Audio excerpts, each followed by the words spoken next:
chicken rancher. I'll be sharing with you a little bit about building a chicken coop and hopefully prevent you from going overboard, which is something I tend to do, because relax, it's just a chicken coop. So, just chicken coop. I was raised on a ranch in western Montana, and I still have agriculture in my blood. There's a certain amount of pride that comes from raising your own food, and we thought that chickens would be an easy foray into doing that. They're easy to take care of, and there's lots of food that comes off of them. Also, they're a lot of fun. This is Polly. She's named so because she'll jump up and ride your shoulder like a parrot. Worst case scenario, we thought if this venture went sideways, the exit strategy is delicious. So, they've been a lot of fun for us so far. So I'm a home brewer. Relax, have a home brew is the mantra I came from with relax. It's just a chicken coop, because I knew I was going to go overboard and build this thing way bigger than it needed to be and way more burly. Just chill out. It's just a chicken coop, honestly.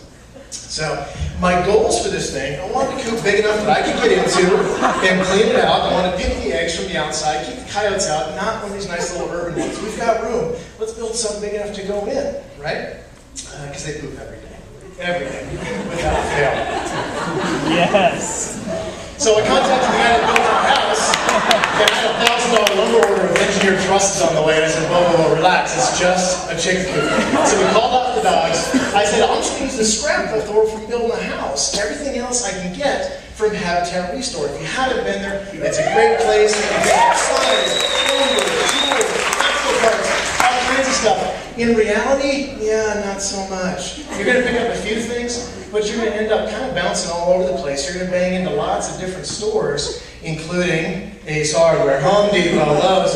You're going to bang your thumbs and need Band-Aids. You're going to bleed, I guarantee it. And you're going to need some liquid bandage to bandage up that ego a little bit. The thing isn't going so well. And you got to keep well lubricated while you're building this thing. So actually, it went pretty well, not as fast as I thought it was going to be. When you get your chicks, you get started in a nice little cage, which buys you some time, because they don't need to get a big coop right away. You have a couple of weeks. That's a boomer. You thought the chicks were pretty cool. I wasn't quite sure if they were. But that bought me some time to start constructing this thing and get it ready for them to move into. So, standard 6x6, 2x4 construction, 16-inch on the center, 8 foot tall. Yeah, relax, it's just a chicken coop, right? So it started going on. The thing is early. Of course, I've overbuilt it. Now, my neighbors were convinced I was building an outhouse. Built the sign, roof on. I am going to paint a moon on the door. I think that's going to be absolutely perfect. But picked up the door and the window from Habitat Restore. The windows there, they get some nice natural daylight. You can crack it open, get some ventilation. Yeah, went again overboard, relax. It's just a chicken coop. So, did you know that if a chicken gets 18 hours of daylight, it will lay eggs throughout the winter? Yeah, now my coop has a 7-day digital programmable timer with automatic daylight savings. And it has a lighting system that matches the house. That was half of the copper and everything that went into it. So, chickens eat every day, I don't care what anybody says. So, built this little bin, holds 25 pounds of food, it's half a bag. They can scratch at it, they can eat it, they can't poop in it. It's perfect. And a little bit of water tank in the side on a thermostatically controlled heater that keeps it from freezing. I don't overboard it, it's just a chicken coop. Built a nice pen for these guys. It's 6 feet tall, that keeps the predators out, and it keeps, ideally, them from flying out. The cool thing, I don't know if you can tell, right in the center there is a bunch of kitchen scraps.